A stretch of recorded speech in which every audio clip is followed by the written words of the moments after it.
time we quit borrowing money against the future of our kids. That's Senator Tom Coburn letting her rip. Welcome, everybody. I'm Neil Cavuto. And while both sides battle it out over the debt ceiling, the Republican from Oklahoma saying they're fighting over the wrong issues. He says instead of dealing with that, we have to deal with this out-of-control debt and no plan to get it under control anytime soon. The senator here with me now, and whether his colleagues are even listening. Senator, good to have you. I think you really did cut to the. I really do think, and not blowing you smoke here, but you cut to the core of this debate. It is about spending, and whether it's Obamacare or something, it's just about runaway spending. But that's been lost in the sauce here, hasn't it? Well, we're not talking. You know, if you don't talk about spending and you raise the debt limit, it's going to be worse the next time we need to raise the debt limit. And if you continue not talking about spending when you raise the debt limit, it's going to get worse. And so it's an untenable position for our country. Neil, we have, if you add our debt to our unfunded liabilities, we're $50 trillion in the hole versus our net assets. That is impossible for our kids and our grandkids. So we ought to be talking about how do we reform government to live within our means and get on a plan to where we will not have to have debt limit increases, where we can have debt limit decreases. But when Democrats say you're holding, not you specifically, Senator, but Republicans in the aggregate are holding the government hostage in the meantime, what do you say to that? Well, let's see.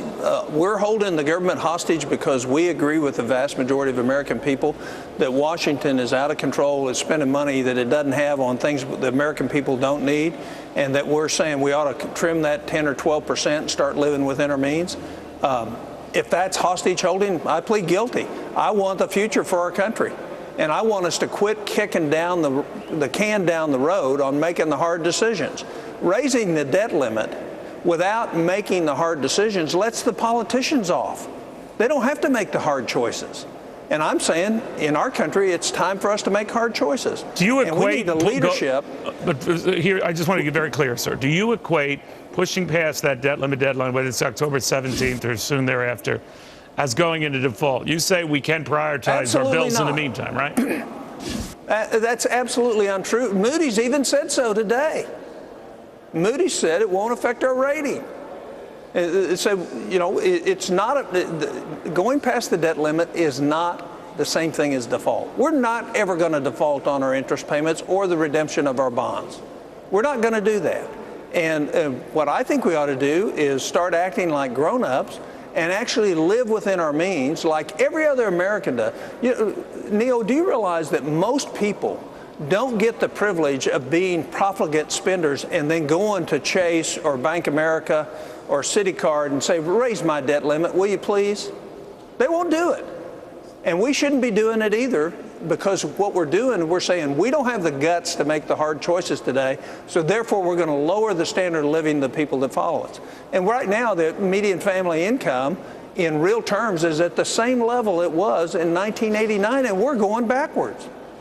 So now's the time to start addressing this. And I know it's not comfortable for the president or Republicans or Democrats, but we were sent up here to fix problems, not create more. And by expanding the debt limit without fixing what's really wrong, the entitlement programs, the waste, the fraud, the duplication, we're not doing our country any favor. All we're doing is watching out for our own backsides and saying, well, we couldn't fix it. Well, I'm past that point. I want to fix it. All right.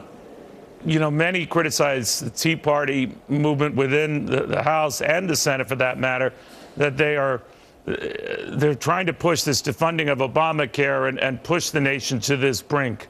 Are you saying that that's not as big a deal as they're saying? Well, I'm saying Obamacare is just a $6 trillion unfunded liability. We have it just added to the list. It just added to it. The problem is there's nobody up here.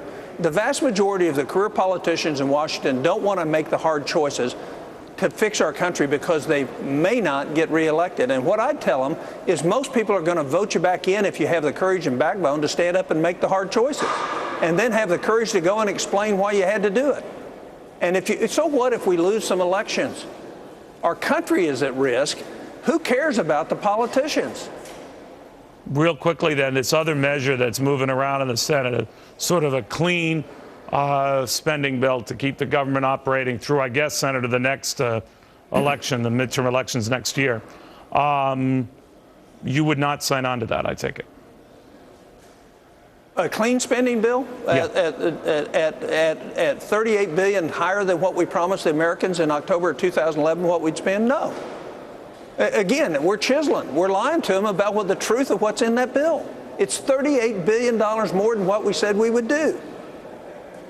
So we don't even have the courage to be honest with the American people about what we're doing. Strong words, Senator. Thank you very much. Good having you on again. Good to see you, Neil. All right. Bye-bye. Fair and balanced now to President Obama's former chief economic advisor, Austin.